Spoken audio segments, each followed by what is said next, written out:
Good evening, everyone, praise and worship team, and our church workers. Let us have our time with the Word of God tonight. Amen. So let me ask you, who wants to become a millionaire? Me. Okay, almost all of us Yes. wants to become a millionaire. Do you remember the game Who Wants to Be a Millionaire? In that game, no? There are questions given to the contestant, and through the questions, it is the quest of the contestants to have millionaire. But there are helplines or lifelines, and one of the lifelines to that game is phone or call a friend. There's phone or call a friend when the question is very difficult and the contestant cannot answer it. He has this lifeline to call a friend or phone a friend, and once that friend will be called, a worthy friend, that friend will answer for him, will speak for him, will think for him for the answer, so that when that friend gave the correct answer, the quest for millionaire will be gotten by the contestant.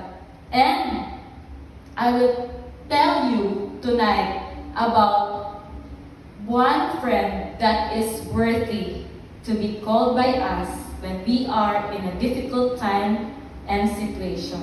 And that friend is Jesus. So my title for tonight's message is, Who Else is Worthy? None but Jesus. Amen. Let's all rise as we hear the word of God for tonight. The word of God is from John 3:13 to 17.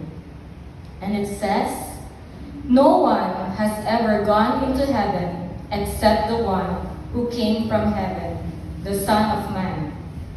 Just as Moses lifted up the snake in the wilderness, so the Son of Man must be lifted up, that everyone who believes may have eternal life in him. For God so loved the world that he gave his only one and only Son, that whoever believes in him shall not perish, but have eternal life. For God did not send his Son into the world to condemn the world, but to save the world through him." This is the word of God. Thanks be to God. So, you may be seated. Who else is worthy? None but Jesus. And we would ask, why would the Son of God, Jesus Christ, why did he become human? Why did Jesus become human?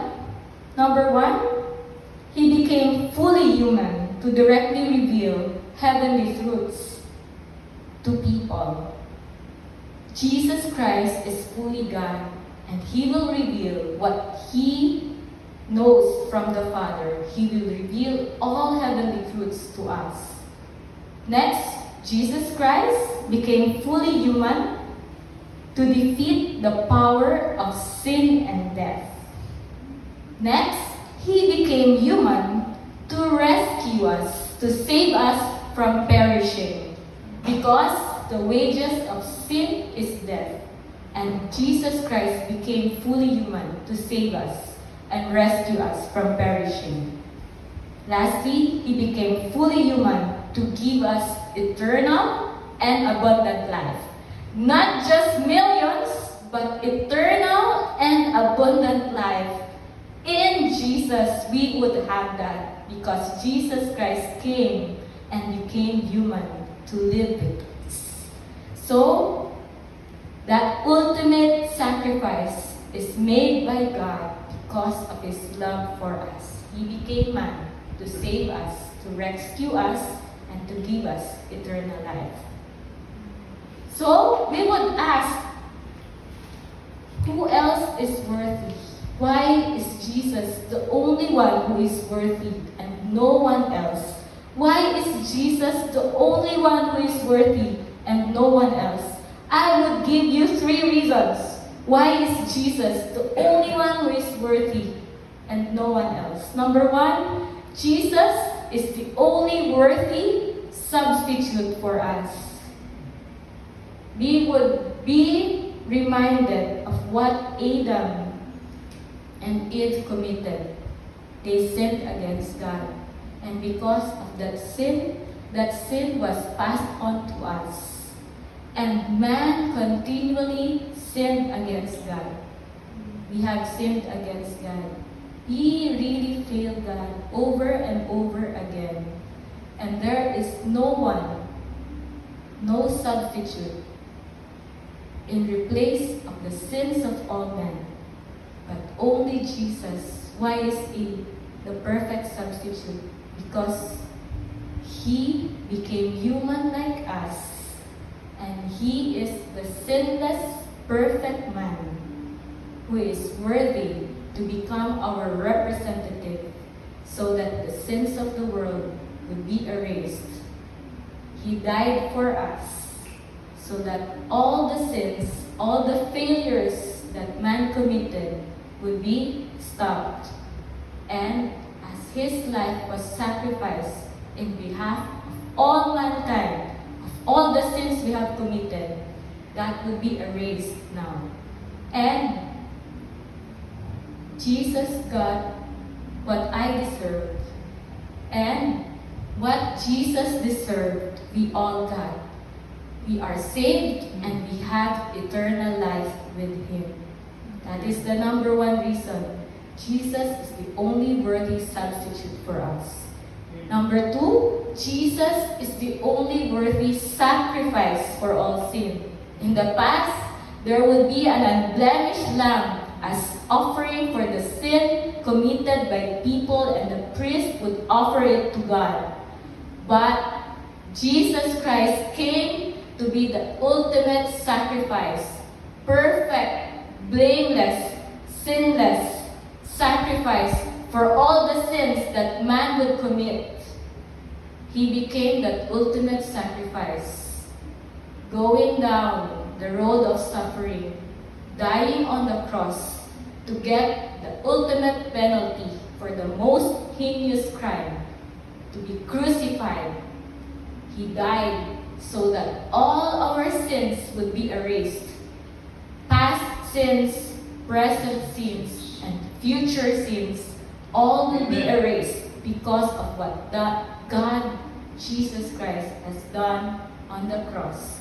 He paid the price for us, and He sacrificed His life for all our sins. And number three, Jesus is the only worthy sympathizer of man and God. Jesus Christ, as fully God and fully human, knows all our weaknesses and knows all our sufferings.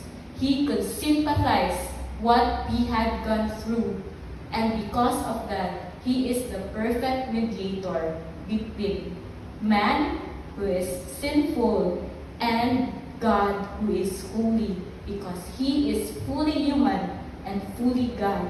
He is the only worthy sympathizer who can connect people to God because of what He did on the cross. He came down from heaven. He lived with us. He gone through the sufferings, and He died for us. And He rose again. And when He rose again, we would also rise again with Him, just by believing in Him. So what must we do? What must we do? We just believe in Him. The Word of God said, "Whoever believes in Him shall not perish, but have eternal and abundant life." We just believe in Him, not just thinking, not just a mental exercise, but having a relationship with God.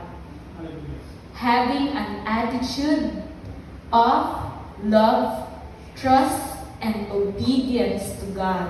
Not just thinking, but living and having that deep personal relationship with God. We would love God, we would trust Him, we would believe in Him, and we would obey Him. And for that, when we believe in Him, we would have eternal life.